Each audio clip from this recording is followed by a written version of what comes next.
This summer I turned 9. I spent 3 weeks at my grandmother's house on the edge of the Chestnut woods.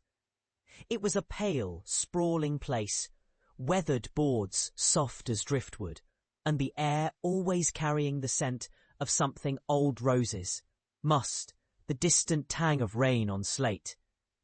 My grandmother told stories in the parlour at dusk, lamplight trembling over her hands, words circling like moths around secrets too heavy for children. In the afternoons, I wandered alone, barefoot among the dust-furred carpets and under the shadow-laced corridors, shy of the grandfather clock that never seemed to strike the right hour. I remember the first dusk, following the hum of bees that led me to the garden. The world was gentle then. Peonies fell open like promises, the soil yielding beneath my toes. My grandmother stood by the trellis, her back bowed, cutting sage with old shears. When she turned, she smiled, her eyes bright, but rimmed with a sadness I didn't understand. She pointed beneath the overgrown hydrangeas, where an old stone bird bath lay, its water filled with green and dreaming dragonflies. "They come at twilight," she murmured, almost more to herself than to me. "If you listen, you can hear them." I tried, standing stock still as the world ebbed. But all I heard was the distant echo of my own breath, and the secretive stirrings that the grown-ups so often hush.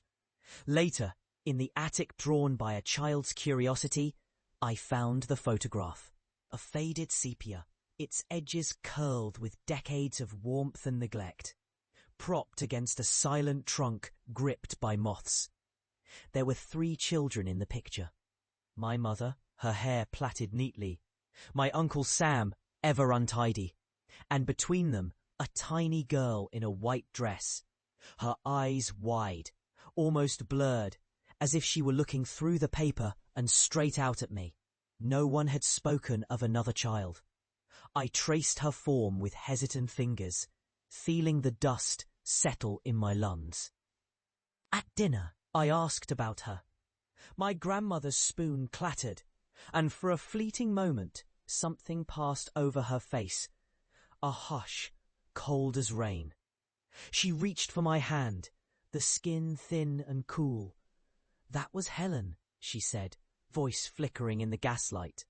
"Your mother's little sister. She left before you were born." Her gaze drifted,